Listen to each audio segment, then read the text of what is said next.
मंत्र पूरा होते ही फैसला आपके पक्ष में हो जाएगा। यदि आप इस अंतिम घड़ी में हारे हुए बाजी को जीत में परिवर्तित करना चाहते हैं तो यह मौका हाथ से मत जाने देना, क्योंकि हो सकता है कि ऐसा मौका आपको बार बार ना मिले। अपने शत्रु को यदि तुरंत हराना चाहते हैं, उसे हमेशा के लिए साफ करना चाहते हैं और अपने मनोकामना को शीघ्र पूर्ण करना चाहते हैं तो माता बगलामुखी के इस अत्यंत ही दिव्य एवं चमत्कारी मंत्र को आजमा कर देखना। सभी दुख, कष्ट, परेशानी, बाधा हमेशा के लिए भूल जाओगे, क्योंकि एक बार यह शक्ति आपको प्राप्त हो गया तो दुनिया आपके मुट्ठी में होगा। शत्रु आपके सामने टिक नहीं पाएगा, चूर चूर हो जाएगा। चाहे चुनाव में जीत हासिल करना हो या युद्ध भूमि में अपने प्रतिद्वंदी शत्रु को हराने की बात हो, संपूर्ण ब्रह्मांड में यह विश्वविख्यात है कि जो भी मनुष्य या भक्त सच्चे मन से माता बगलामुखी देवी को पुकारता है, उनके शरण में जाकर अपनी मन की बात बताता है तो कहते हैं माता बगलामुखी उस भक्त की मनोकामना अवश्य पूर्ण करती है।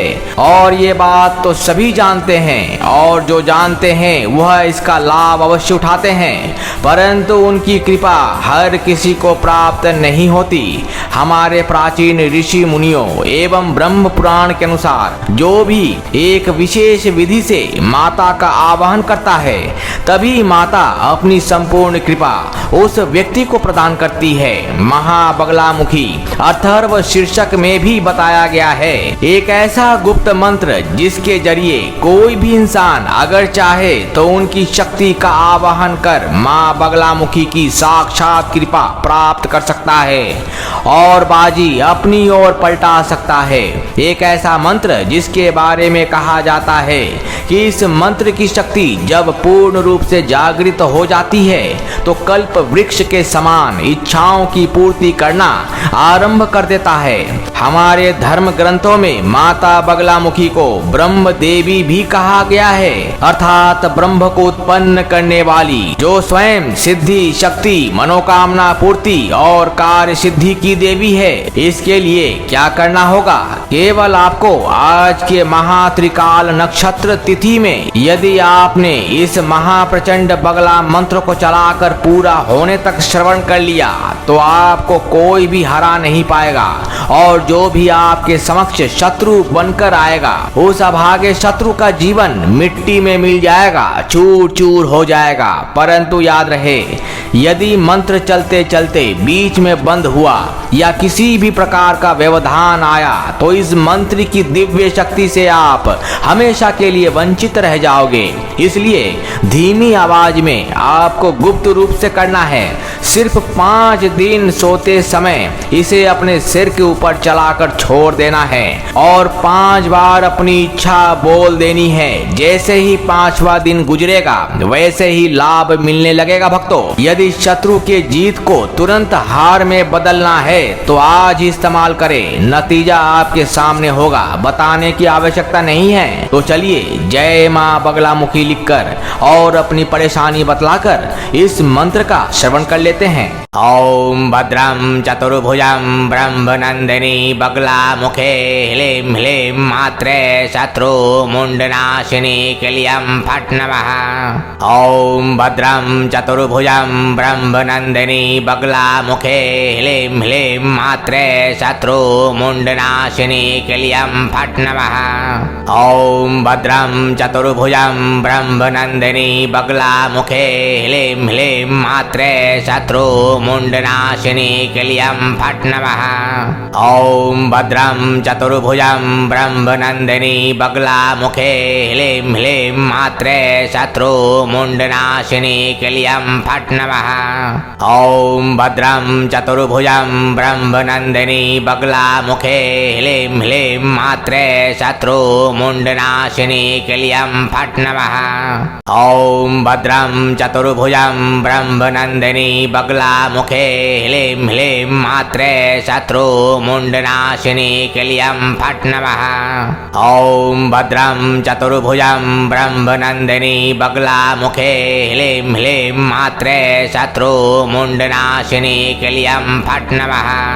ॐ भद्रं चतुर्भुजं ब्रह्मनंदिनी बगलामुखे ह्लीं ह्लीं मात्रे शत्रु मुंडनाशिनी क्लीं फट् नमः। ॐ भद्रं चतुर्भुजं ब्रह्मनंदिनी बगलामुखे ह्लीं ह्लीं मात्रे शत्रु मुंडनाशिनी क्लीं फट् नमः।